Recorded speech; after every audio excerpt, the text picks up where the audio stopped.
नमस्कार, आपके साथ मैं हूं समीर अब्बास। आपने अभी अभी TV9 भारतवर्ष के यूपी सत्ता सम्मेलन में सीएम योगी आदित्यनाथ को सुना। आज इस मंच पर समाजवादी पार्टी के अध्यक्ष अखिलेश यादव भी थोड़ी देर पहले मौजूद थे, जिन्होंने योगी सरकार पर कई जोरदार हमले किए। तो अब अखिलेश बनाम योगी का स्पेशल एपिसोड हम आपको दिखाने जा रहे हैं, जिसमें आप देखेंगे कि अखिलेश के एक एक वार पर योगी आदित्यनाथ ने कैसे पलटवार किया है और ये कितना सॉलिड था। देखिए, जो जाट नेता हैं वो आपके सिलेक्शन ऑफ कैंडिडेट से बहुत नाराज हैं। उनका ये कहना है कि हमारे बीच जाटों को तवज्जो नहीं दी गई, जो मुस्लिम कैंडिडेट्स हैं उनको तवज्जो दी गई। इस पर आप क्या कहेंगे? विरोध तो हर तरफ हो रहा है। नहीं, आरोप तो ये लग रहा है कि मुजफ्फरनगर में हमने एक भी मुस्लिम प्रत्याशी नहीं उतारा। सवाल किसी जात और धर्म का नहीं है। सबसे बड़ा सवाल ये है कि जनता बदलाव चाहती है और समाजवादी पार्टी और आरएलडी ने बहुत सूझबूझ के साथ और बहुत तैयारी के साथ प्रत्याशी उतारे हैं। स्वाभाविक है कि बहुत सारे लोग टिकट मांगते हैं, एक एक कॉन्स्टिट्यूंसी में बड़ी संख्या में लोग टिकट मांग रहे हैं। मैं तो आज देख रहा हूं पार्टी कार्यालय में, जब चुनाव की तारीखें लोग फॉर्म भर दिए हैं, तब लोग आ रहे हैं, विधायक आ रहे हैं, उनके फोन आ रहे हैं कि टिकट हमें भी दे दो। तो जहां तक आरएलडी और समाजवादी पार्टी का गठबंधन और पहले चरण का जो चुनाव है, तमाम चीजें जो हमारे और उनके बीच में थी सब खत्म हो चुकी हैं। प्रत्याशी मैदान में हैं और एक एक प्रत्याशी जीतने वाला है। आप वेस्टर्न यूपी की बात कर रहे हैं, जैसे अगर मैं माइक्रो लेवल पे नहीं जाना चाहता हूं, लेकिन जैसे गुलाम मोहम्मद जो हैं उनका काफी विरोध हो रहा है सिवाल खास में, बागपत में अहमद हमीद का विरोध हो रहा है, ये सब आपको दिख नहीं रहा है क्या? ये शुरुआती दौर था जिस समय टिकट दी जा रही थी। अब नॉमिनेशन वगैरह हो गए हैं, एक दूसरे को जो बात समझानी थी समझा दिया है। अब सीधा लक्ष्य ये है कि मतदान की तैयारी कर रहे हैं सब लोग। आप देखिए, सिवाल खास से कोई खबर नहीं आ रही अब नहीं, लेकिन अगर कोई खबर आ रही हो आप तो बताइए। असामाजिक तत्वों को टिकट क्यों दिया जाता है? हमने उनसे ये सवाल पूछा, जवाब में हमें उन्होंने ये पूछा कि आप उनसे क्यों नहीं पूछते। उनके भी दो लोग ऐसे हैं जिनके ऊपर अटेम्प्ट टू मर्डर या मर्डर के केस लगे, उनको भी टिकट दिया है।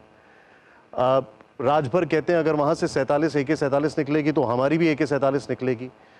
क्या ये हम उम्मीद करते हैं योगी जी से एक अलग ट्रेंड लाने की? मैं यही कह रहा हूं ना कि यही तो प्रश्न पूछे जा रहे हैं कि कैराना के पलायन के लिए जिम्मेदार लोगों को समाजवादी पार्टी ने क्यों टिकट दिया है। मुजफ्फरनगर के दंगों के दोषी को और सहारनपुर के दंगों के दोषी को समाजवादी पार्टी के मुखिया क्यों गले लगा रहे हैं। बुलंदशहर और स्याना के अपराधियों को गले से लगाने का औचित्य क्या है। पेशेवर हिस्ट्री सीटर को गले लगाने का मतलब क्या है। उत्तर प्रदेश ने पिछले 5 वर्ष के दौरान जो सुरक्षा और कानून का राज का एक परसेप्शन दिया है, परसेप्शन प्रस्तुत किया है देश और दुनिया के सामने, क्या उसको बदरंग करने की साजिश नहीं है क्या ये? लेकिन मैं फिर इस बात को कह सकता हूं, इंतजार करिए 10 मार्च का। 11 मार्च से फिर जीरो टॉलरेंस की नीति के तहत कार्रवाई होगी। आपने अभी जिक्र किया, बिलों से निकलने वाले और बिल बिला करके अभी फन दिखाने वाले लोग तय कर लें 11 मार्च के बाद क्या होगा। फिर जो क्योंकि इसी से मेरा बिल था, उनका ये कहना है चाहे वो आजम खान हो या जितने भी हमारे नेता हों, सरकार में आते ही उनके ऊपर केसेस लाद दिए गए। अखिलेश जी कहते हैं कि मेरे ऊपर, मैं किसान आंदोलन में गया था, मेरे ऊपर केसेस डाल दिए गए। सरकार अपनी ताकत का इस्तेमाल कर कर लोगों को क्रिमिनल केसेस में फंसाती है। देखिए, सरकार किसी को झूठे मामले में नहीं फंसाती, किसी को नहीं फंसाती।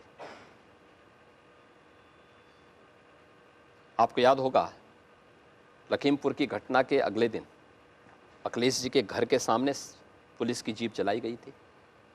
किसने जलाई? क्या समाजवादी पार्टी का व्यक्ति नहीं था क्या? समाजवादी पार्टी का पदाधिकारी या वर्कर नहीं था क्या?